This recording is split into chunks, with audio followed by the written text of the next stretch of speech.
Greetings everyone, and welcome to the Ultimate Game Realm's Realm of Horror. And this is your host and curator, Dixon, logging on. Today in this special, we're going to talk about a classic arcade game. That's one of the most gruesomest one I ever played or even seen. Now first of all, let me ask myself a question. What's the most violent game I ever played or seen? Mortal Kombat?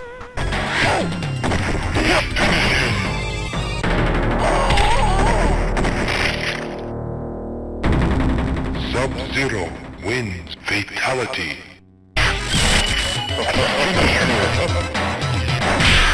Raiden wins. Finisher. Reptile wins. Finish him.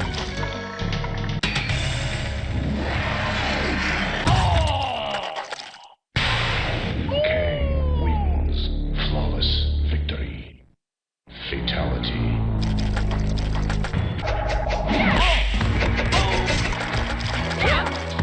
Finish him.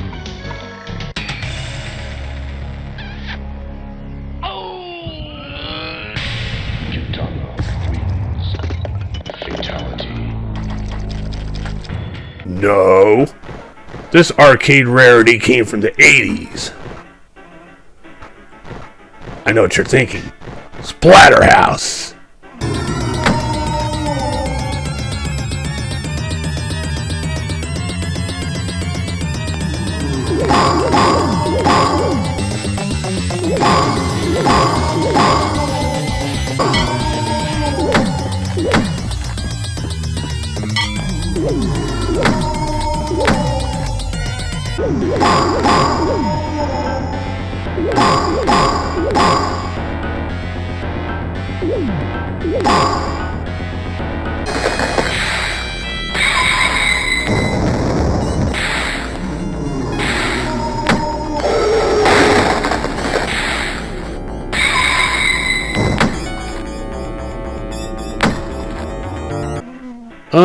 No, not quite. The 80s arcade game I'm going to talk about makes that game look like a wuss.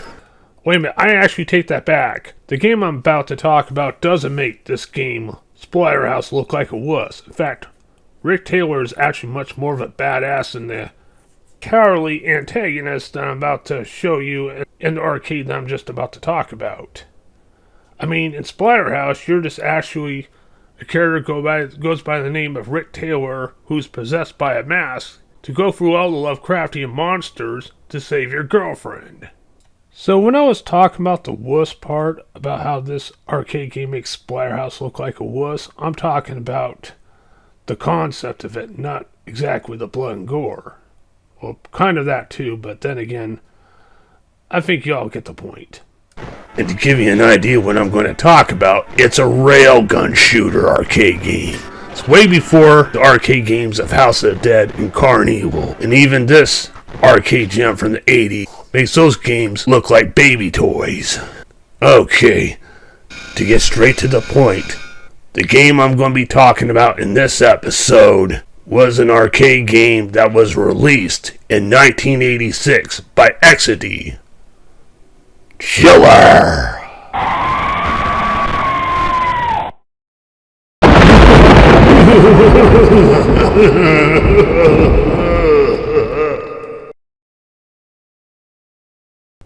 When I'm talking about controversy in video games, Chiller is balls to the fucking wall when it comes to that subject.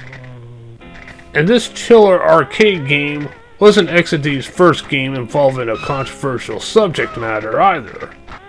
10 years earlier, Exidy released a different arcade game, Death Race, which was loosely based off the 1975 film from Roger Corman, Death Race 2000. In Chiller, you expect this to be a survival horror railgun shooter game, like House of the Dead.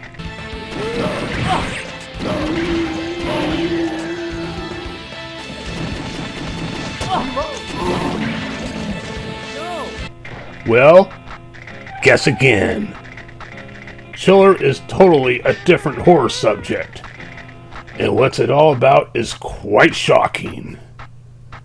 Chiller is a shooting gallery where you control an unseen torturer and murder innocent non-playable characters by dissecting their limbs and flesh with unlimited bullets while being restrained, plus shooting up other shit on the screen, including severed limbs.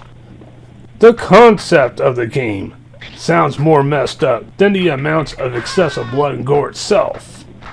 Would you agree? Well, regardless if you agree or not, it was at least original, especially back in 1986. It's not only one of the most violent games I ever played or witnessed, it's one of the most fucked up games that I ever played or witnessed. I mean, back in 1986, a combination of disturbing level of blood and gore with the player's objective inside of a video game makes the game even more grotesque. And you can see with my gameplay footage while I'm yapping through a mic, so you can think for yourself. Because no other game like that existed back then. There are 4 stages in this game, and it's a rinse and repeat. The torture chamber, the rack room, the hallway, and the graveyard. Plus, if you shoot every object that is on the map for each level, you get a chance to challenge at a slot machine to win a free game. Which, that's not really that much necessary to me. I just get a big score since I don't have to put quarters in since I'm playing off the MAME.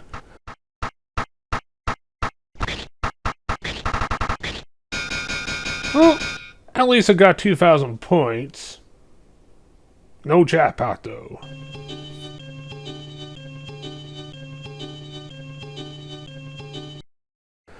And if you get all the objects on all 4 stages, you get a Skeet-like challenge bonus game, where you shoot up limbs in the air for each round. It's just that you can't miss one limb, or it's over for that bonus stage.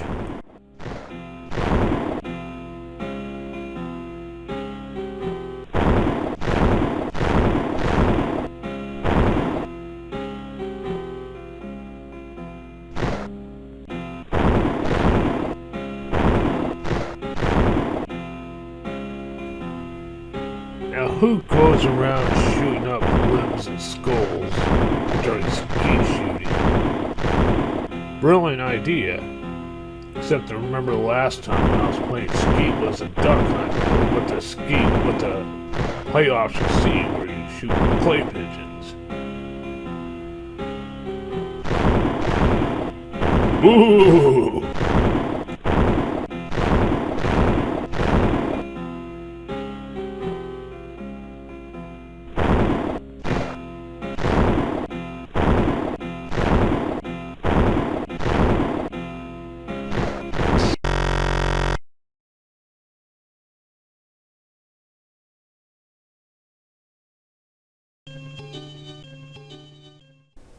And the only way you lose in this game in general is that if you stall around enough.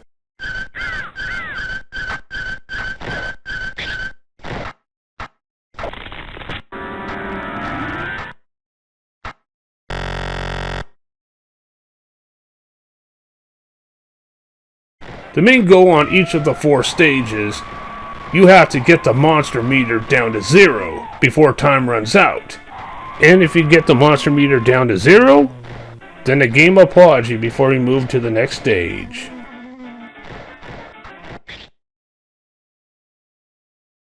Good shooting? Okay, what's so good about shooting helpless shackled up victims?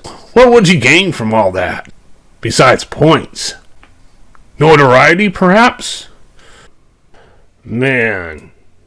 Not only Chiller is one of the most violent games I've ever played, but it's also one of the most fucked up games in history. And there were a few games from the Use Your Imagination era that were messed up like that prior. And there are a lot more games that have the similar subject matter that came along since. But graphical wise, Chiller is the first. From what I can tell, that is. What I'm referring to, the violent part of Chiller, is the extreme graphic blood and gore. And when I'm referring to what's the fucked up part about Chiller, is that it's a graphical torture and murder simulator. A simulation of murder and torture. The majority of video games, mainly back in the 80s, they were about controlling a heroic character fighting against bad guys or monsters or crime. But Chiller takes the opposite direction. Chiller has the name Bloodbath written all over it. Today in the realm of gaming, mainly in the indies, it's common to see games that are messed up like this. But back in 1986, this was just shocking towards players and viewers, not just because of blood and gore, but the main purpose of the game itself. It's like Chiller is one arcade game that you've never seen anything like it before. Well, with the minor exception of Exidy's previous game 10 years earlier, Death Race, but that was all dots and lines. Chiller has graphics, and back then, it's realistic as it can get. And I can imagine it increased a lot of shock value towards viewers and players. But then again, that depends on if arcade places accepted it back then. Which majority of them didn't. Because most arcade places and businesses in the United States refused to purchase an arcade cabinet of Chiller. And I couldn't blame them, because something like that was quite shocking for the time being. And many arcade places attract kids. Usually kids have a parent with them. And oh boy, if a parent sees their child playing a game like Chiller in the arcades, the owners or businesses can get a lot of heat from them, as well as developers. And I wouldn't expect places like Chuck E. Cheese to have a cabinet like this either. So, I thought that was a smart move on the behalf of arcade place owners and businesses. So, bravo to them! I also like to make a quick comparison with Chiller to a more popular game that also had its own controversial moments. 1992's Mortal Kombat. Mortal Kombat might have been the first well-known violent arcade game that was allowed to sell in a majority of arcades since they were making a huge profit off the game, to the point where it eventually hit home consoles. Mortal Kombat did get a lot of parental complaints due to its own blood and gore violence, to the point where it became one of those games that went into the congressional hearing of violent video games, which led into the Entertainment System Rating Board by the end of 1994. And even with the complaints, Mortal Kombat kept going strong due to its popularity. But Mortal Kombat is a tournament fighting game, where you fight 2 out of 3 rounds till the end of the bout to finish your opponent. And even there, it's optional, because you don't even have to pull off a fatality if you don't want to.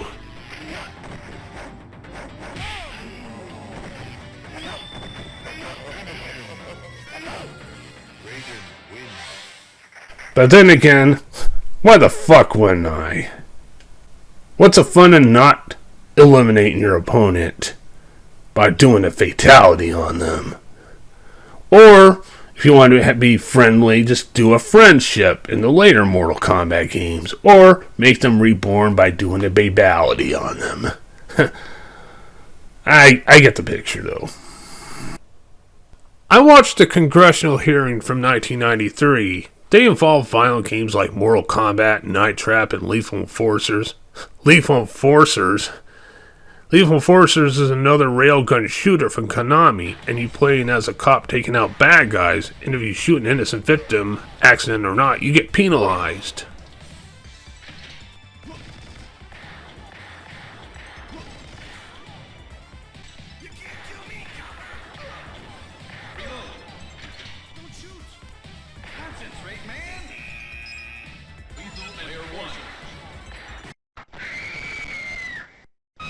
Now I wonder why Chiller wasn't brought into the hearing. That was the most violent game of its time. Well, probably the game came out 7 years earlier, and Chiller did not sell well or get enough recognition like the other games that I mentioned. Maybe it's the fact that the people at the hearing were so fucking stupid to realize if the game Chiller exists or not. And yes, they are so damn fucking stupid, since they didn't expect the games that they brought into the hearings themselves. Well, at least not thoroughly. Okay, the violent video game hearing in 1993 was a joke. Just like Tipper Gore's PRMC back in the 80s was. Alright, fuck it. I'm getting off track here. Let's get back to Chiller. You know, I gotta give Exidy credit. They have the balls to go over the top with this type of content and with their imaginations into a video game. Chiller in the arcades did not sell well in North America, which I already explained why it didn't. But the game did better in third world countries though. Getting an arcade cabinet of Chiller can be a motherfucker to get your hands on. From like around $5,000 and up, for instance. And I also forgot to mention that Chiller can be a 2-player game, which makes me believe that Chiller had 2 different arcade cabinets, because the one I see the most has only 1 game gun. Well, regardless, if I was playing 2 players, then I would at least not be the only one with blood and gore on my hands. And 4 years after the arcade release of Chiller, an unlicensed game company, American Game Cartridge Inc., released an NES port of Chiller. Nintendo sure wouldn't give this game an official seal if they could.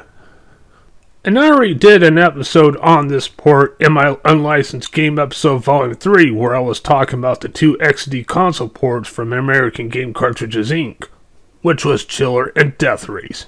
And also compare both unlicensed NES games to the actual arcade games.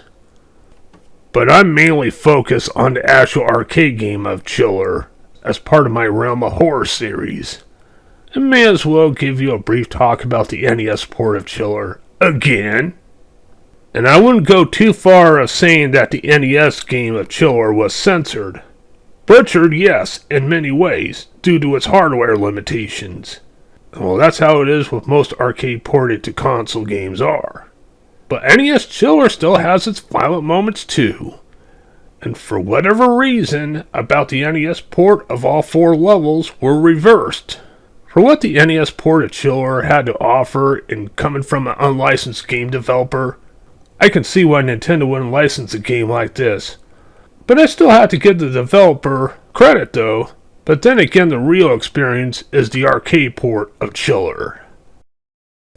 And I do apologize about the lack of NES sound in the background, because I'm using this old footage from my previous game review I did years ago.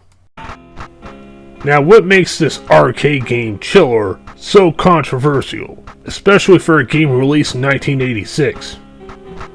I could name quite a few of them. A player controlling a torturer with a light gun, and sometimes 2-player being a team of torturers with light guns.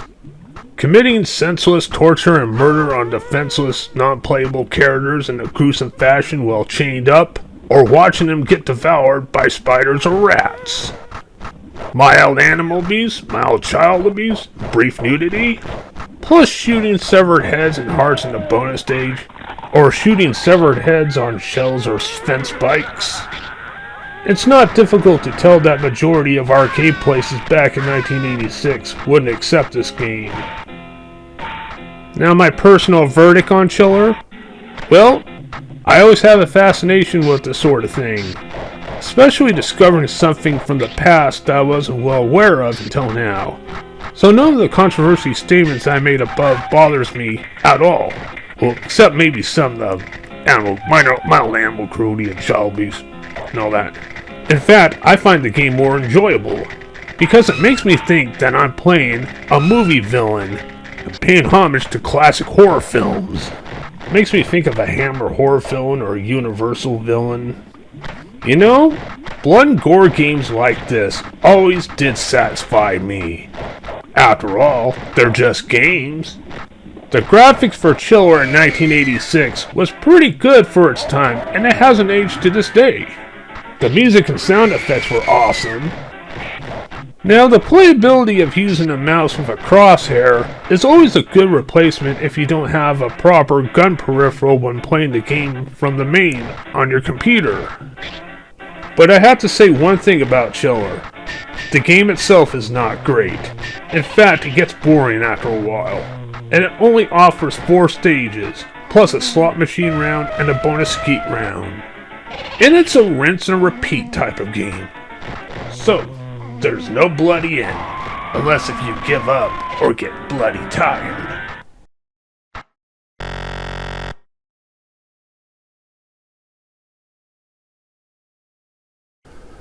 But anyway, Chiller is what it was, and I give Exidy a lot of credit for putting a lot of effort into showing what they can do in the video game world, especially when it comes to blood and gore. Anyway, that pretty much sums it all up. I hope you all enjoyed the episode, and I want to say thank you all very much for watching and listening. This is Dixon of the Ultimate Game Realm logging off.